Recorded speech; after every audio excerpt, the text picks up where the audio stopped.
की बात करें तो पहला प्रकार इसमें होता है सरल अनुपात। सरल अनुपात। अब सरल अनुपात क्या होता है भाई? सरल अनुपात आपके पास में ये हो गया कि जिसमें पूर्व पद और उत्तर पद होते हैं जो कि एक दूसरे को विभाजित ना कर सके, और दूसरी स्थिति में हम ये कहें जो अपने सरल रूप में हो, जिसको काटा ना जा सके। जैसे हमारे पास में 4:5 है, तो 4:5 को अगर जब हम सरल करें तो 4/5 लिख सकते हैं, और 4/5 में अब हम इसको काट नहीं सकते हैं, तो ये अपने सरल रूप में है। तो ये अनुपात का क्या हो गया? सरल अनुपात आप इसको कह सकते हैं, क्योंकि ये अब विभाजित नहीं हो सकते हैं। इसलिए सरल अनुपात को हम कहते हैं सिंपल रेशियो। ये हमारे पास में हो गया। ठीक है, अब जब दूसरी बात करते हैं इसमें, तो दूसरा हमारे पास में इसमें कहलाता है मिश्र अनुपात। मिश्र अनुपात, और मिश्र अनुपात का नाम होता है कंपाउंड रेशियो। Compound ratio. अब क्या होता है सरल अनुपात या मिश्र अनुपात? क्या होता है, यहां पे 2 या 2 से अधिक अनुपात आपको दिए होते हैं। 2 या 2 से अधिक अनुपात, जैसे 2:3, 4:5, 7:11। तो 2 या 2 से अधिक अनुपात जब आपको दिए होते हैं, तो इस तरीके का जब अनुपात आपको निकालना होता है तो इसको मिश्र अनुपात हम कहते हैं। तो मिश्र अनुपात निकालने के लिए हम क्या करते हैं कि जो भी अनुपात आपको दिए हैं उनके आप पूर्व पदों को ले लेंगे। तो इसका पूर्व पद है 2, इसका पूर्व पद है 4, तो गुणा 4, इसका पूर्व पद है 7, तो गुणा 7। अनुपात, अब आप उत्तर पदों को ले लेंगे सभी के। तो सभी के उत्तर पदों को अगर आप लेते हैं तो उत्तर पद आपके पास में क्या है? 3 गुणा 5 गुणा, ये आपके पास में 1, ये हो गया। तो इस तरीके से आप इनको मल्टीप्लाई कर दीजिए, तो 4 दूनी 8, 8 सत्ते 56 आपके पास में आ गया। अनुपात 3 पंजे 15 है, एकम 15 है। तो ये आपके पास में मिश्र अनुपात कहलाएंगे जब आपको 2 या 2 से अधिक रेशियो दिए होंगे और फाइनल रिजल्ट आपको निकालना होगा। तो ये आपके पास में आ गया 56:15 है। तो ये मिश्र अनुपात था। तीसरे अनुपात की जब हम बात करें तो ये आता है कि भाई आपके पास में जो अनुपात दिए हैं, तो अनुपातों की तुलना करना, रेशियोज की तुलना करना, कि किस तरीके से आप रेशियोज की तुलना करोगे और बताओगे कि भाई कौन सा अनुपात बड़ा है और कौन सा अनुपात छोटा है। जैसे आपको दे दिया 3:8 और 4:5। अब बताना है कि भाई कौन सा अनुपात बड़ा है और कौन सा अनुपात छोटा है। तो भाई आसान सा, आप भिन्न जानते हैं, भिन्नों में आप बताते हैं भाई कौन सी भिन्न बड़ी है, कौन सी भिन्न छोटी है। तो सेम उसी तरीके से इसमें भी करना है। 3:8 को आप क्या लिख सकते हैं? 3/8। और 4:5 को आप लिख सकते हैं 4/5। अब ये दो भिन्नों में बताना है भाई कौन सी भिन्न बड़ी है और कौन सी भिन्न छोटी है। तो भाई हम क्या करते हैं, इसमें क्रॉस मल्टीप्लाई कर लेते हैं कि 5 से हम 3 को गुणा करते हैं तो 5×3=15 है, और यहां हम 8 से इधर 4 को गुणा करते हैं तो 8×4=32। अब हमने देखा कि भाई 15 और 32 में जब तुलना की तो भाई 32 बड़ा है। तो 32 बड़ा है तो भाई ये आपके पास में साइन आ गया। तो 4:5 बड़ा है 3:8 से, तो 3:8 छोटा है, 4:5 बड़ा है। तो इस तरीके से अनुपातों की तुलना की जाती है। और दूसरा तरीका आप जानते हैं कि एलसीएम ले लीजिए 8 और 5 का, और एलसीएम लेने के बाद में आपके पास में लॉसो जो आ जाएगा तो उससे आप ये निकाल सकते हैं भाई, और वहां से आपको पता लग जाएगा कि जब हर समान है तो अंशों की तुलना की जाती है, जो अंश बड़ा है तो वो भिन्न बड़ी है, और जो अंश छोटा है वो भिन्न छोटी है। कब? जब हर समान हो। तो इस तरीके से आप ये कर सकते हैं। अब इसमें क्या होता है, इक्विवेलेंट रेशियो। इक्विवेलेंट रेशियो, तो इक्विवेलेंट रेशियो क्या होता है, हमको मान लीजिए कि एक भिन्न हमें दे रखी है, एक अनुपात हमको दिया है 3:4, तो इसके समतुल्य अनुपात हमको निकालने हैं। 3:4 के समतुल्य अनुपात ज्ञात कीजिए। समतुल्य अनुपात क्या होंगे, क्या होंगे? तो ये हमारे पास में क्वेश्चन है।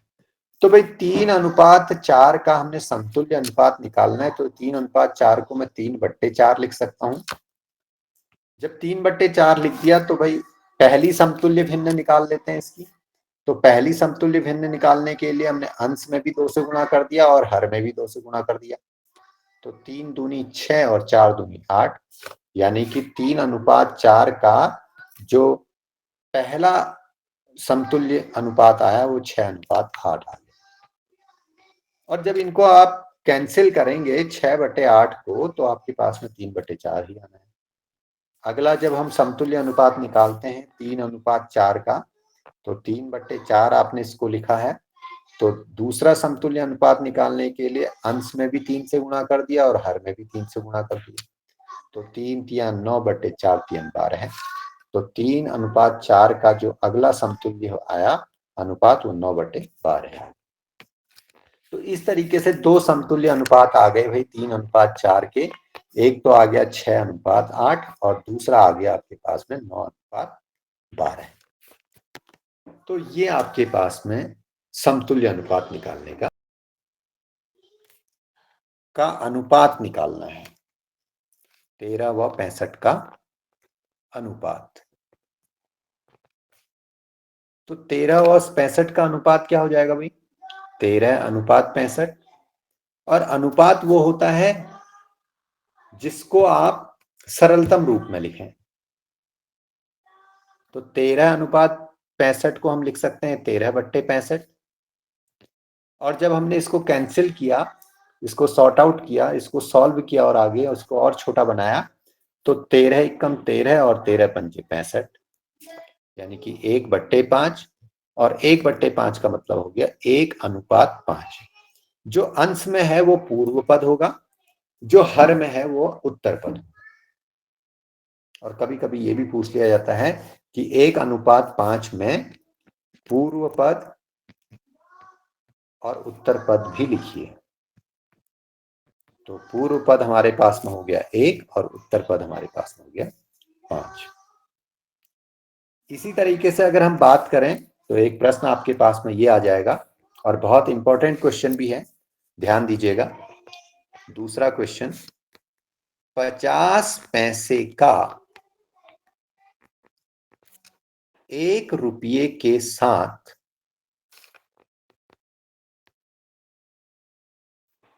क्या अनुपात होगा, क्या अनुपात होगा? तो भाई हमारे पास में 50 पैसे अनुपात 1 रुपया है। लेकिन एक चीज और भी होती है कि अनुपात की कोई इकाई नहीं होती। जैसे यहाँ पैसे लिखा, यहाँ रुपये लिखा, तो इस तरीके का अनुपात में कुछ नहीं होता, अनुपात की कोई इकाई नहीं होती। अब लेकिन जब हम इसे सॉल्व करेंगे तो भाई एक जगह तो हम पैसे की बात कर रहे हैं और एक जगह रुपये की बात कर रहे हैं, तो इन दोनों इकाइयों को हमने समान बनाना होगा। या तो रुपये को पैसे बनाओ और या फिर पैसे को रुपये बनाओ। तो अब हम छोटी इकाई में कन्वर्ट करते हैं, रुपया बड़ी इकाई है, तो चूंकि हम जानते हैं कि 1 रुपया बराबर 100 पैसा, 1 रुपये में 100 पैसे होते हैं, तो 50 पैसे अनुपात 1 रुपये की जगह पे हमारे पास में आ गए 100 पैसे। तो दोनों पैसे पैसे वाले बन गए भाई। तो 50 पैसे इसको हम लिख सकते हैं बराबर 50 पैसे बट्टे 100 पैसे। पैसे से पैसे कट गए तो भैया कोई इकाई नहीं रही इसकी, क्योंकि 50 भी पैसे वाला है और 100 भी पैसे का है। तो पैसे से पैसे कट गया तो इसकी इकाई तो गायब हो गई भाई। तो 50 अनुपात 100 आया। अब इसको हम सरलतम रूप में इसके लाते हैं। एक जीरो से एक जीरो काट दी, 5 एकम 5 और 5 दूना 10, यानी 1/2। और 1/2 का मतलब हो गया कि पूर्व पद 1 है और उत्तर पद 2 है, तो 1:2। उम्मीद करता हूं सभी लोगों को समझ में आया होगा। और अगर समझ में आया है तो एक क्वेश्चन मैं आपको दे रहा हूं, अनुपात होगा। अब भैया पैसे और रुपये का अनुपात ये एक जैसे होने चाहिए। तो सबसे पहले रुपये को हम पैसे बना लेते हैं, क्योंकि 1 रुपया बराबर 100 पैसा, इसलिए 3 रुपया बराबर, अभी 1 रुपया था तो 100 पैसे हैं, तो 3 रुपये में ज्यादा पैसे होंगे, तो 3 गुणा 100 पैसे, तो बराबर 300 पैसे। तो भाई बन गया हमारा रुपया भी पैसा। तो अब हमारे पास में आ जाएगा 20 पैसे अनुपात 300 पैसे बराबर 20 पैसे बट्टे 300 पैसे। पैसे से पैसे कट गए तो अनुपात की तो इकाई गायब हो गई। और अब हमारे पास में जीरो से जीरो कट गया, 2/30, और फिर इसको हम काटते हैं तो हमारे पास में आ जाएगा 2 एकम 2 और 2 एकम 2, 1 बचा, 0 आ गया, 2 पंजे 10, यानी 1/15 है। तो 1/15 मतलब पूर्व पद 1 और उत्तर पद 15 है, तो 1:15 का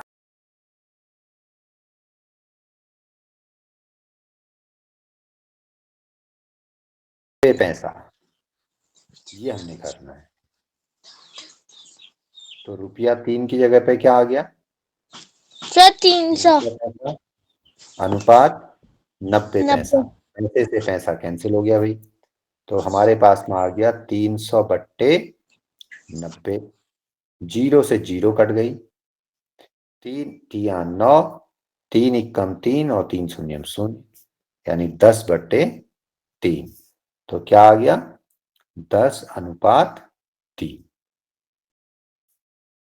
तो लंबाई व चौड़ाई का